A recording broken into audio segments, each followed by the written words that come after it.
History tells the story of the world and of our lives. Sometimes that history goes bump in the night.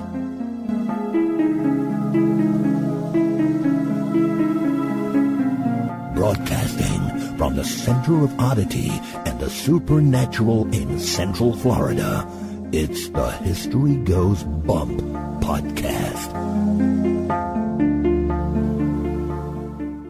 Hello, you spooktacular people. Welcome to this fourth episode of the History Goes Bump podcast. Ghost tours for the theater of the mind. I am your host, Diane. And this is Denise. And this evening's show, we are focusing on Molly Brown and the Molly Brown house in Denver, Colorado. Is that the unsinkable Molly Brown? Well, apparently when the Titanic went down, she didn't, so I guess she was unsinkable. This evening, we will be playing for you an interview that we did with Colorado historian Annette Student. And if that last name sounds familiar, it's because she is my mother.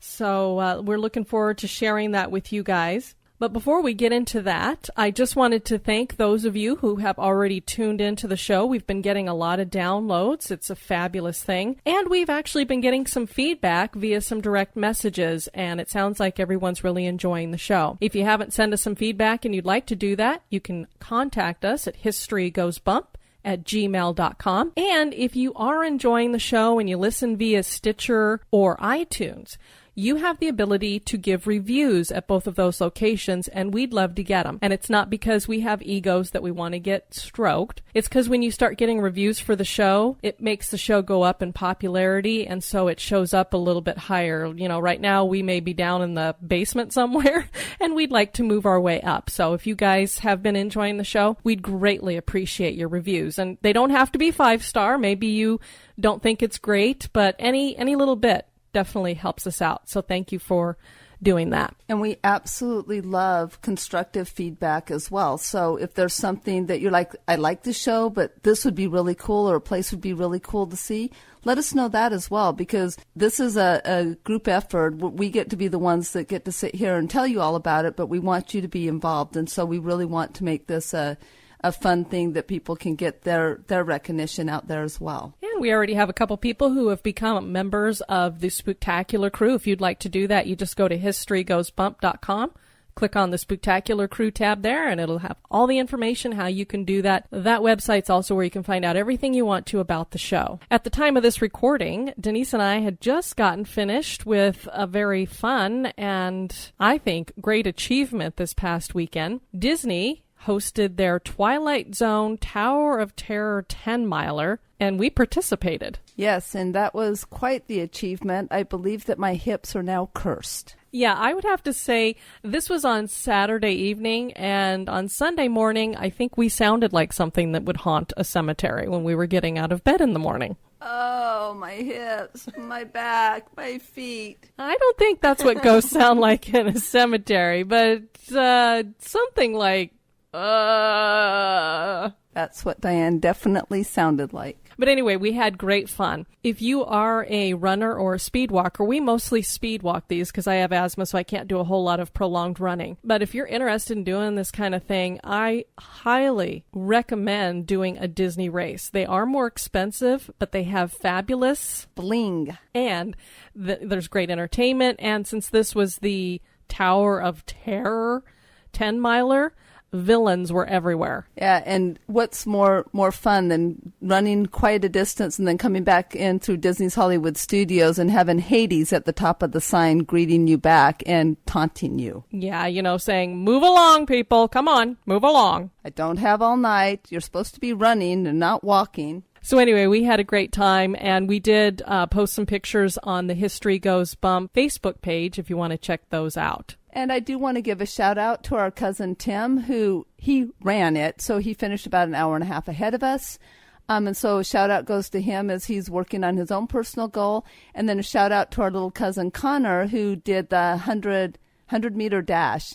in his Superman costume and ended up on the Run Disney website. So he was absolutely adorable and didn't look back. He put his eye on the goal and ran the whole thing. It was absolutely adorable. And I know that Pete and Julie tune into this podcast, so we want to thank Pete for getting us inspired to even do this crazy stuff. Oh, we're thanking Pete, or are we making him pay for our massages?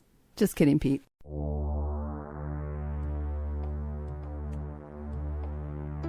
Welcome to this moment in Oddity History.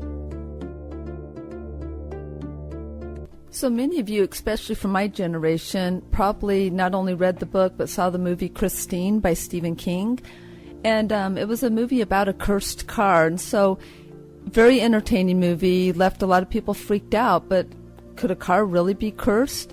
Well, today our moment in Oddity is about James Dean's cursed car. On September 30th, 1955, actor James Dean was killed in a violent car accident after his Porsche 550 Spider slammed into a Ford sedan that was making a left turn through an intersection. Not long after the accident, rumors began flying that the Porsche 550 Spider was cursed. Some people believe that the car that Dean nicknamed the Little Bastard was responsible for the actor's death, and the history of the car after the fatal crash seems to support that belief, and that the car was cursed. Several parts from the Spider were salvageable from the accident and placed into other cars. The engine, transmission, and tires.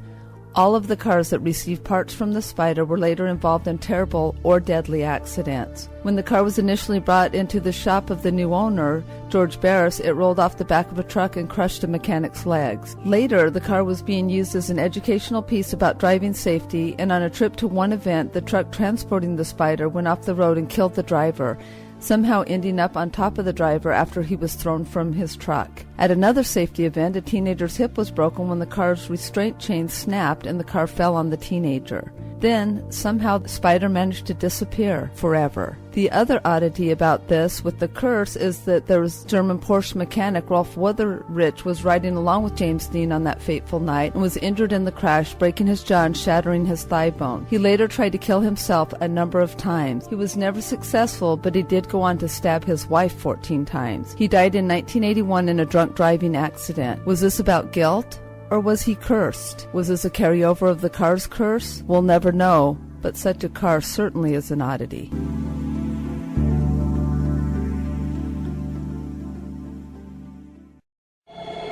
Pull the covers up tight. That chill you feel isn't the air conditioning.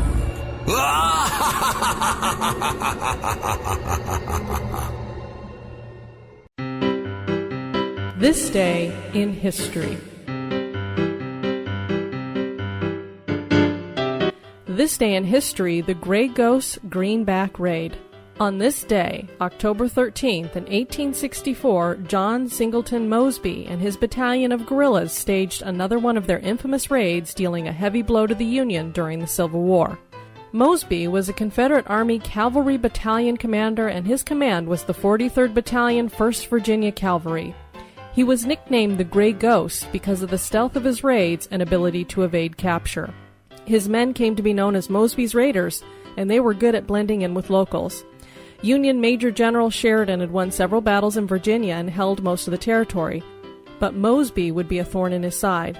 On the night of October 12th, Mosby took 84 men to Winchester, and they attacked all day on the 13th, with their crowning achievement coming that evening. Several miles west of Harper's Ferry ran the Baltimore and Ohio Railroad. Mosby and his raiders displaced several pieces of the track near Brown's Crossing, and then they waited. Around 3 a.m., the passenger express made its way towards the area, and when it hit the spot where the track was removed, it derailed, sending passengers flying. The Grey Ghost Raiders sprang into action and rounded up all the passengers at gunpoint, shooting a Union soldier in the process. They burned the rail cars and made off with $173,000 in greenbacks before riding away. The raid halted railway operations for a while and came to be known as the Greenback Raid.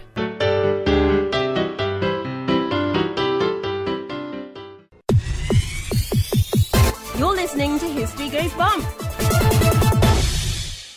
Denise and I have both been to the Molly Brown House in Denver, Colorado. We've really enjoyed touring there. I've been to it several times as it was part of Haunted Historic Tours. And a lot of people out there know Molly Brown because they've seen movies that are about her life. And some of them are close to reality, but as it is with most movies, the reality is somewhat different from the story that they like to put out there. All right, well, this evening, our focus is on the Molly Brown House in Denver, Colorado, and in order to learn a little bit more about that, we are joined this evening by Colorado historian and author Annette Student, and if her last name sounds familiar, it's because she happens to be my mother as well. She's written several books. Her latest was Denver's Riverside Cemetery, and she's currently working on a book on the Iliff family. So welcome to History Goes Bump. Oh, thank you for having me. All right. Well, I think one of the first things we should do when it comes to talking about the Molly Brown House is talk about the woman it's named for and clear up a little misunderstanding that a lot of people have. Obviously, everybody thinks that her name really is Molly Brown, but that's not the case, is it? No. In fact, her name was Margaret or Maggie. She was called Maggie by her family, but she was never called Molly.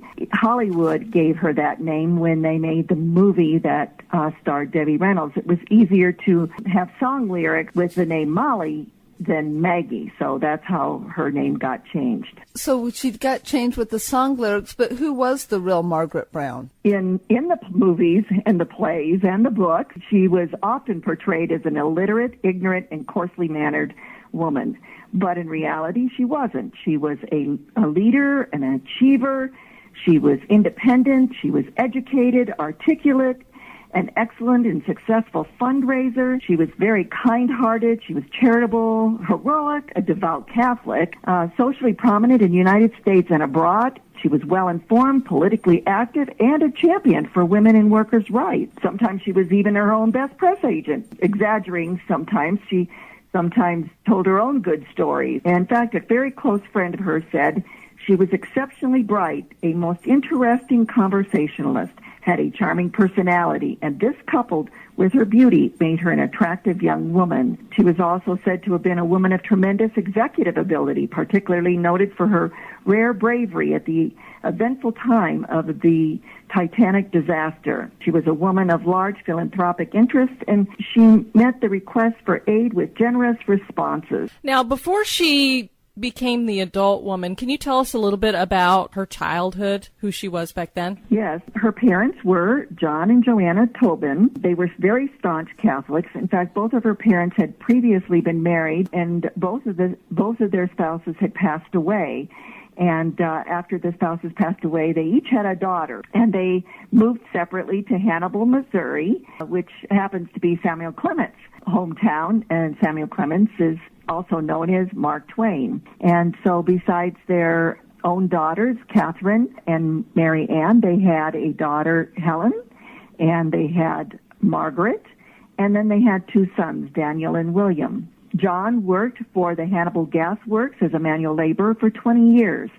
He didn't earn very much money, but they managed, and they considered themselves to be no worse off than their neighbors. In fact, their very small home was very close to the Mississippi River, and the kids played around the river, and they played in the caves that were located along the riverbanks. If you ever read Tom Sawyer, you would know a little bit about those caves. Margaret, she went to work for D.J. Garth and Brother Tobacco Factory. They manufactured cigars. They had a very good childhood and a lot of fun. So one of the key things for everybody to get out of that, she didn't come from money. She's not a rich woman who was born with a silver spoon in her mouth. No, she wasn't. But she also, I think through her Catholic upbringing and also through her father, she learned social values, and she learned charity and to care about other people. And she always was very interested in and very involved as well in charitable causes. So later on, she did get married to J.J. Can you tell us a little bit about that? She married James Joseph Brown, who was known as J.J. And J.J. had come, he had started out in another state as well, and he got into the gold mining business and came to the Dakotas, where he placer-minded for about 2 years. And so he learned a little bit about mining through that. And he did that in the 1880s, or before the 1880s. And he came to Colorado in 1880. He worked in several mining camps in Colorado before he eventually wound up in Leadville. By then, he was known as a success. He knew that successful mining wasn't a matter of luck. And in other words, you didn't get lucky usually in mining. Sometimes you did, but usually you didn't. It was usually a combination of ingenuity and a knowledge of geology. So he started studying everything he could find on geology, ore deposits, and mining techniques. And because of that, he gained a special genius for practical and economic geology. Now, Margaret got to Leadville because her brother, Daniel, moved to Leadville in 1885. And when he got there, he sent money home for Margaret to join him. At that time, she was 18 years old. So she came and she cooked and she cleaned for Daniel. And then she worked in the carpet and drapery department at Daniels and Fisher and Smith, a dry goods store, sewing carpets, draperies, and shades. She always wanted to improve herself and financially help her family and help her father's life as well. She and JJ met through the Catholic Church. They met on a Catholic picnic during the summer in 1886, and by that September, they got married. Now, you were talking about how he educated himself when it came to geology and everything, and Margaret was the exact same way. She wanted to educate herself as well, and we're talking, this is the Victorian era, which doesn't seem like it would be a time when a lot of women that would be accepted to have them educating themselves. Well, that's true, too. And you have to remember that Margaret's formal education, as far as schooling went, ended at the age of 13. However, both she and JJ were determined to better educate themselves. And so after they got married, Margaret started taking lessons from a tutor in reading, literature, music, piano, and singing. And even after their son Lawrence and their daughter Catherine, who was known as Helen, were born, she continued her education. Every chance that she got, she studied, she would take courses, she would hire teachers or tutors. So how was it that that her and JJ became New Money? Because, they were both educating themselves and everything, but they didn't come from the upper crust in the area. And so how was it that they came into the New Money or became known as New Money? In 1891, JJ became a minor stockholder in the Ibex Mining Company. It was formed by several prominent Leadville mining men, including John F. Campion. By the way, in our Museum of Nature and Science here in the mineral collections area, there is some of the gold from or John F. Campion's mines. There are gold nuggets there. In 1893, JJ became superintendent over the Ibex Company's mining operations. They made him the supervisor because of his mining expertise. They wanted to be able to use that. Before the silver panic, when Congress devalued silver, Leadville was a silver mining town. And after the silver panic, Leadville's mines closed overnight and their owners went bankrupt. JJ's mining expertise, however, made the Ibex Mining Company owners very wealthy because gold was discovered in the Little Johnny mine, which was named after John Campion, not JJ. A lot of people think it was named after JJ, but it was not. And the gold, though, was very difficult to get out of the mine. They had to do some special things in order to be able to extract it. And because of JJ's expertise, they were able to do that. And so they all became very wealthy. Because of JJ's expertise in finding the gold, he received $12,500 shares of Ibex stock, and it was worth $100,000 each, and a seat on the board of directors. So the Browns became millionaires overnight. Wow. And of course, as happens with people who gain fortunes and whatnot, marital life didn't last for them. Can you tell us a little bit about what happened after they became millionaires and, what happened with their marriage and how they kind of went their separate ways and lived different lives? Well, not long after they became millionaires, they moved to Denver. That was in the early 1894. And they purchased an elegant but modest-sized house at 1340 Pennsylvania Avenue, which we'll talk a little bit about later. Margaret moved her parents into her home, and she supported them the rest of her lives, which fulfilled her wish. Her desire to help women laborers and the poor prompted her unsuccessful run in 1914 for the United States Senate in Colorado. Almost 17 years she played a leading role in Denver's politics, philanthropy, and society, and she was also involved in the suffragette movement. In 1893, Colorado became the first state to grant women the right to vote, where other women across the United States finally get the right to vote until, I think it was either 1920 or 1921 that all the states granted women that right. And it was part of these things here that with Margaret being involved in these things that took up a lot of her time, and J.J. was involved very much in the mining business. His health was very poor because of the placer mining he had done in the Dakotas had hurt his health. So he was traveling around to try to find a cure. The Brown family had gone in March of 1895 abroad. The whole family traveled to Europe for the very first time. Margaret liked traveling. She enjoyed learning new languages, and she really loved Paris. J.J., however, was not real keen on Paris. And because she enjoyed that traveling, she did start to travel abroad without J.J. They were growing apart in many, many different ways. And J.J. also had a paralytic stroke that affected his mind. He got a form of dementia because of that, so he didn't remember things real well. He and Margaret were legally separated after 23 years of marriage in August 1909. After years of poor health, lived for quite a few years in Arizona. He lived some time in California, and then he just arrived in New York. He passed away at the age of 68 on September 5th, 1922, and he is buried in the Holyrood Cemetery on Long Island. We've come up to the time period where we're going to have the Titanic disaster happen. For people who were in Colorado, they knew Margaret Brown fairly well. This is something that's going to make her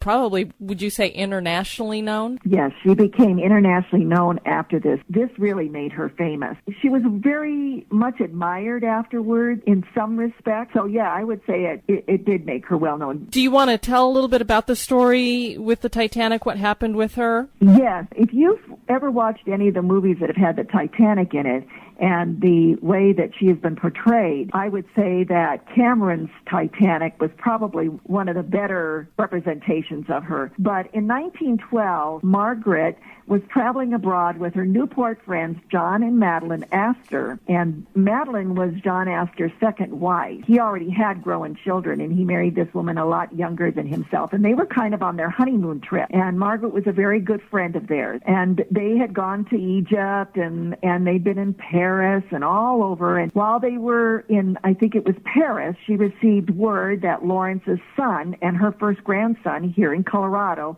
was ill, extremely ill. And so Margaret and the Astors quickly booked passage home on the Titanic, which was going to travel on its maiden voyage. On the night of April 15th, the Titanic struck an iceberg. But instead of being afraid, Margaret was practical, like she always was.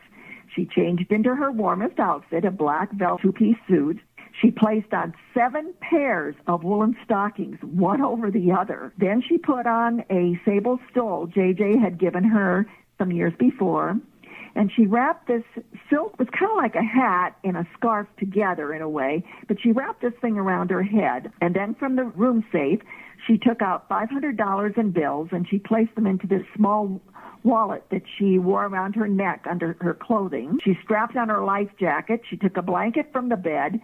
She grabbed a 3-inch turquoise-colored Egyptian statue that she had gotten in Cairo, and she slipped it into her pocket for good luck. Not all the other passengers did what Margaret did. A lot of them showed up in lifeboats or out on the deck in their night clothes. She boarded lifeboat number 6. It was the first to pull away from the port side. It had room for 65 passengers, but it only carried 24. Now, I think they're rowing away. The quartermaster's yelling at them to get away from the ship or they're going to be sucked down in all of this.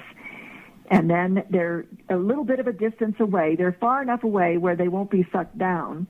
And they hear screaming and a lot of noise. And they watch the ship go under the water. And Margaret described it, it looked like the waves or the water just enveloped the boat, like it just cradled it in the ocean's arms and took it down. A few hours after dawn, when dawn came, they saw that they were actually in a field of ice. They had ice all surrounding them. And they saw another lifeboat, number 16, was near them. And number 16, they threw out a rope and they kind of tied themselves together. A few hours after they separated the boats and started rowing again, they were rescued by the Carpathia. Margaret, by this time, was exhausted. Her arms and shoulders were sore. Her fingers were frozen, legs and feet wet and numb. As soon as she got on board, and many times over, she expressed her gratitude to those on the Carpathia. Right away, she started helping other survivors. Hardly sleeping on a long trip to New York, Margaret consoled survivors from second class and steerage who spoke little English and had lost everything.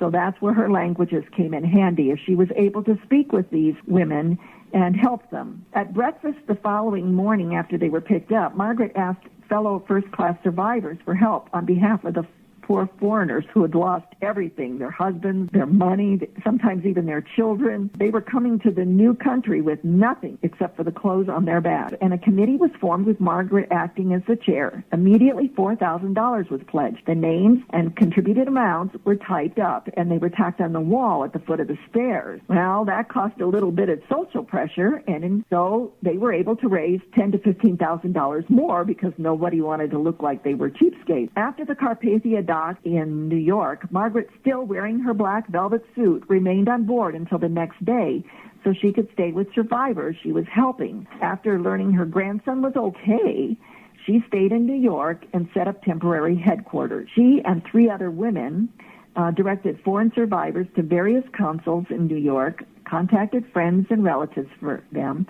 and sent a flurry of telegraphs on their behalf. They tried to ensure that donations of cash and clothing were directed to those that needed them the most. The Survivors Committee, formed at breakfast on the Carpathia, continued its work, and Margaret was its chair until her death 20 years later. Twice more during her lifetime, Margaret was rescued from a ship that was sinking. Now, how did her life come to an end? After J.J. died, he didn't leave a will, and she and the children fought over what was left of his estate. Eventually, the estate was settled, and Margaret had some money, and the kids got some money, but it didn't last real long, and what little bit she had left, she tried to hang on to as much as she could. Well, she was staying at the Barbizon Hotel in New York when she died at the age of 65 in her room on October 26, 1932, and she was buried next to J.J. in Holyrood Cemetery. So let's talk about the house. Its technical name is the House of Lions, is that correct? Yes, and it became known that, well, J.J. and Margaret owned it. It was because of 2 huge stone lions that she had, statues that she had out in the front of the house on the around the front porch area. So what is the architecture of the house? What does it look like on the outside? The house is a 3-story, modest but elegant Queen Anne-style house with eclectic Richardsonian Romanesque and refined neoclassical architectural elements. At the time that the house was built, Queen Anne was a very, very popular architectural style for houses all across the United States. A lot of the wealthy had Queen Anne-style houses, but they also would include different kinds of elements, sometimes Italianate, and in this case, it was eclectic, Richardsonian, Romanesque. Eclectic meant that it had various different kinds of designs along with this Queen Anne. And the architect who designed this was a well-known Denver architect, William Lang, and from 1886 to 1893, Lang designed over 150 notable Capitol Hill homes in Denver, as well as buildings such as St. Mark's Episcopal Church here. One of his trademarks was putting stained glass windows of some type on along the staircase, usually on the first landing of the staircase. A lot of the staircases would have a first landing, and then they would go up to the second floors and kind of curve around and go up. He would have these beautiful stained glass windows. Sometimes they were peacocks and all different kinds of designs, but they were just gorgeous stained glass windows. The house was it was constructed in 1889, and it was made of, the exterior is made up of Castle Rock rhyolite with Manitou red sandstone trim. The Castle Rock rhyolite was quarried.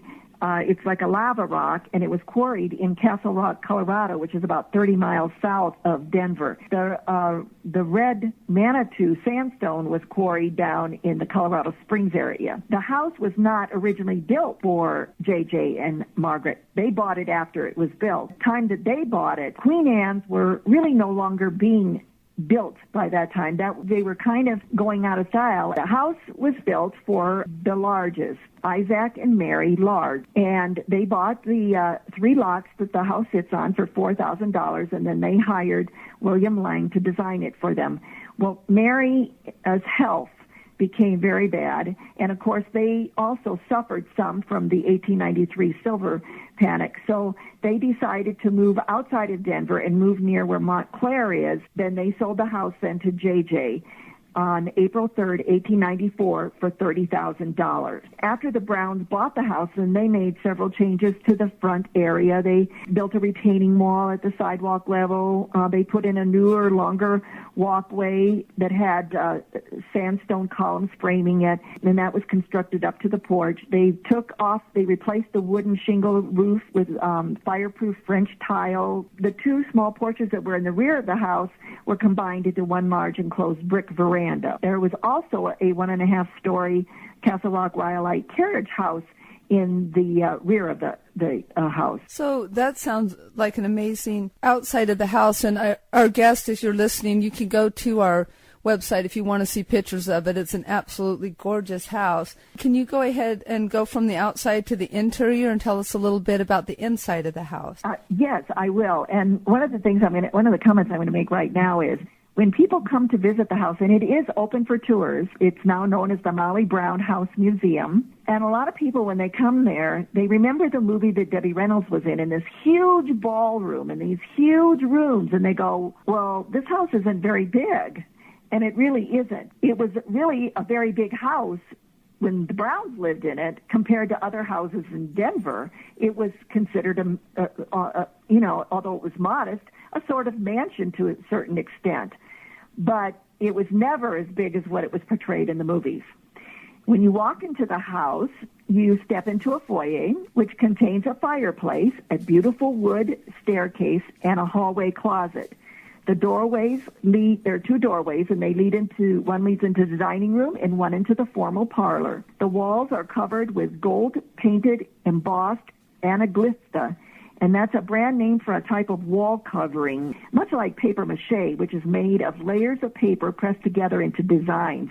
So that it had gold color, but it had all these designs in it. It's very pretty, and it's still in the house today and looks very good. The staircase, the wainscoting, and the fireplace wood are all golden oak, and the house's 4 fireplaces were all there for aesthetic purposes only, for show, because the house had central heating. So it was very modern. Margaret decorated the formal parlor, which was the best room in the house. You always put the best in the formal parlor. That's where your guests were showing into.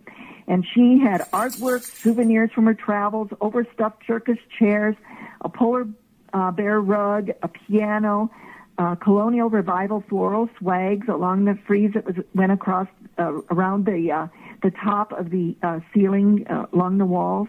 Rose-colored wallpaper and Renaissance revival window treatments showed off the stained glass in the front window. She also had stained glass there. A number of the room furnishings, such as the family Bible and the needlework on the walls, displayed the Browns' values and their aspirations. Then if you walk through the other door, you come into the dining room, which was the house's second most important entertaining space. Their dining room has an unusual ceiling.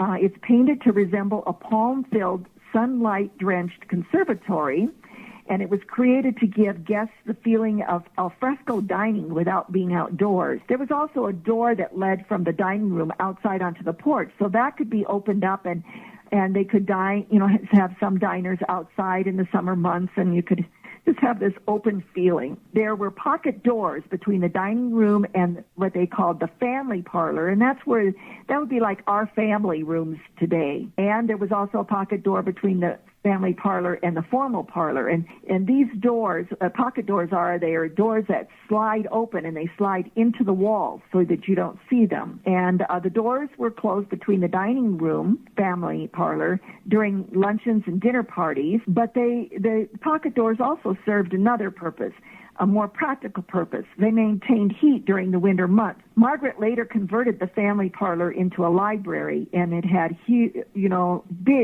huge bookcases in it that were just filled with books, because remember, she was well educated and she loved reading. Those books weren't on her shelves for looks. They were on her shelves because she read them. The bookcases in the room were sold to the Cosgriffs, who rented the house from the Browns for 8 years.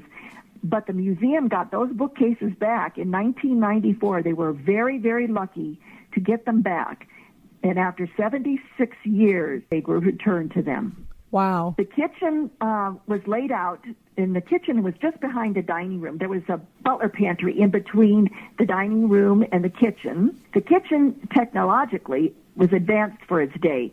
It had indoor plumbing with hot and cold running water, electric lighting, and a coal stove and ice box, which enabled the cook to create meals in one place for the family, servants, and guests. Electricity also ran the annunciator or call box in the kitchen. And what the call box was is every room had a bell in it, so that if you were in your bedroom upstairs, you could ring the bell in your room, and it would ring downstairs in the kitchen electrically, and they would know in the kitchen that you needed something upstairs, and they would come up to find out what you needed. The second floor is reached by climbing either the foyer stairs or the servant staircase. On the first landing from the foyer area are two beautiful stained glass windows, like I said, William Lang's trademark.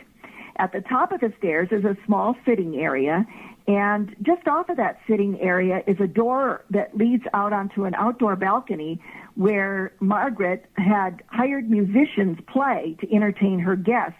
A lot of times, the lots next door were empty, and so she could kind of go over next door and have set up for outdoor parties and things, and she would have these musicians playing music for these affairs and things. A hallway runs from the sitting area to the rear of the house. Along the hallway are 5 sleeping chambers with a bathroom at the end. The indoor bathroom has a porcelain tub, a sink, and a toilet with a water closet. Having an indoor bathroom like that was a status symbol to show your wealth. But a lot of the wealthy families did have indoor plumbing at that time. But the Browns never had to go outside to an outhouse. The servant staircase and a staircase to the third floor are at the back of the house. And Margaret employed 2 Irish maids and a housekeeper who doubled as a cook, and she also had a butler and a groomsman who took care of the carriage and the horses. The female employees had quarters on the 3rd floor, which most servants did have quarters on 3rd floor, and the males lived above the carriage house. The title to the house was transferred to Margaret in 1902 because of J.J.'s poor health. When she and J.J. made that 2-year round-the-world trip in 1902, they rented the house to Colorado Governor and Mrs. James Orman of Pueblo. He was the Colorado governor from 1901 to 1903, so it became the governor's mansion while he was there. After the Browns separated, she didn't spend very much time in Denver at all. When she did, she usually stayed at the Brown Palace Hotel, and J.J. didn't really spend any time in Denver either. His health just was not good when he was here. The house was rented out to other people then while they were gone. So she kind of stayed in the house till about 1911. From 1911 to 1919 was when the house was rented to John and Bessie Cosgriff, the people that got the bookcases. And they had 4 children, Ellen, Seward, John, and Edward. And John was a prominent and wealthy merchant, sheepman, and banker in Colorado, Wyoming, Utah, and Idaho. In 1920, the house was rented again to another family. And in 1926, a Lucille Hubble was renting the house, and Margaret evicted her because she was subletting rooms. During the Depression, many single-family dwellings were converted into boarding houses or apartments, so Margaret turned the House of Lions into a boarding house under the supervision of her housekeeper, Ella Grable. It never served as a single-family dwelling again after that, but it never became an apartment house like some houses did here. It was never separated into kitchens and bathrooms in each room. When Margaret died in 1932, it was at the height of the Depression, and the house was appraised at $6,000 with a $3,100 mortgage on it. Her house, it was auctioned off. So were the household furnishings. The furnishings got $200 in the auction. In 1933, J. Weatherly purchased the house for $5,000. So that was the year after Margaret's death. It went through 3 more owners over the next few years. The exterior never changed, but the interior was extensively modernized. Finally, the last person to purchase the house was Art Leising. And he purchased it in 1958. He lived there and he operated a gentleman's boarding house. And about the same time as when the movie The Unsinkable Molly Brown came out, and there were plays being done on Margaret.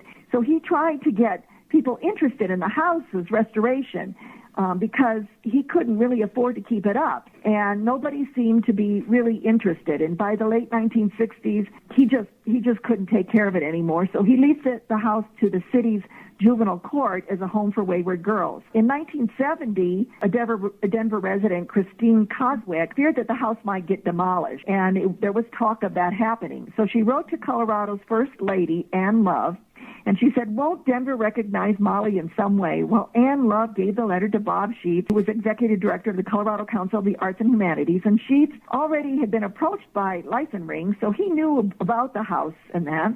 So he contacted Ken Watson, a professional photographer and amateur preservationist, for help. Watson brought together a group of concerned citizens, and on December 11th, 1970, they incorporated themselves as Historic Denver, Inc., and they began their grassroots effort to save the Molly Brown house. Through a massive media appeal and numerous various fundraising efforts, they were able to purchase the house in 1971 for $80,000. Over the next 10 years, they raised over $180,000 to start restoration, and they started to restore it to look like 1910, when Margaret lived there. Margaret had had photographs taken of rooms throughout the house. She was giving a garden party, and so it was all decorated. So she brought in a photographer and had him take all these pictures, and those pictures were invaluable in restoring the house back to the way it was when she lived there. Without those, they would never been able to do that. And most houses don't have anything like that. This was just a very lucky thing for them. As time went by, it has cost them over $1 million to date to restore the house and to purchase back some of the furnishings that were originally Margaret. All right. Well, I want to thank you for joining us this evening and giving us all of that wonderful information. I think everybody knows Margaret Brown a lot better now, and her house as well. Thank you so much for joining us, Mom. You're very welcome, and thank you for having me. I enjoyed sharing my knowledge of Margaret Brown. Maybe people now will have a better appreciation for such a wonderful, magnificent woman.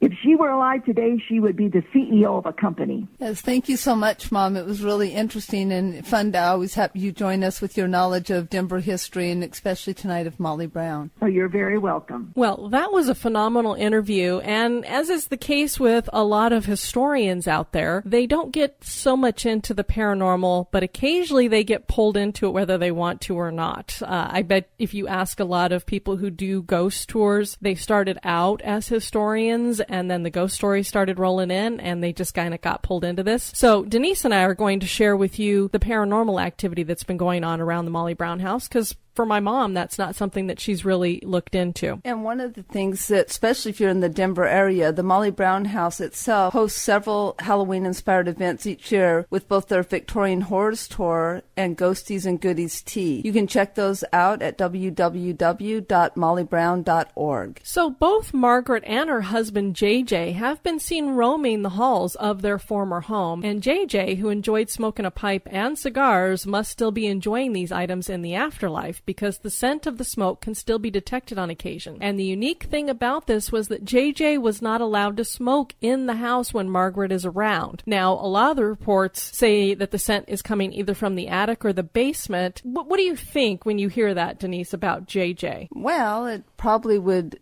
indicate to me that he was sneaking those smokes inside the house and not out in the Colorado cold.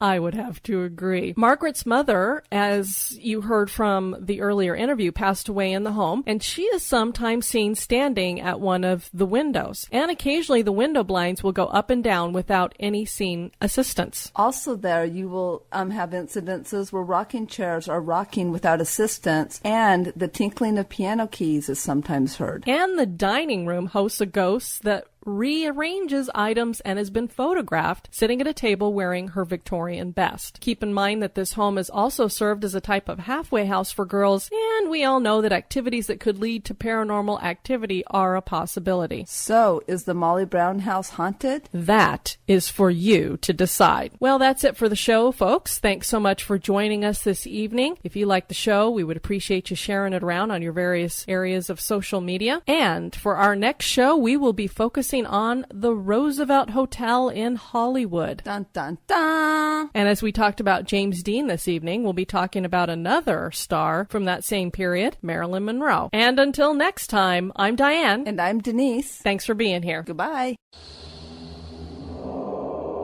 Be sociable. Drop the chain rattling, neck biting, and shape shifting. And join us on Facebook and Twitter at History Goes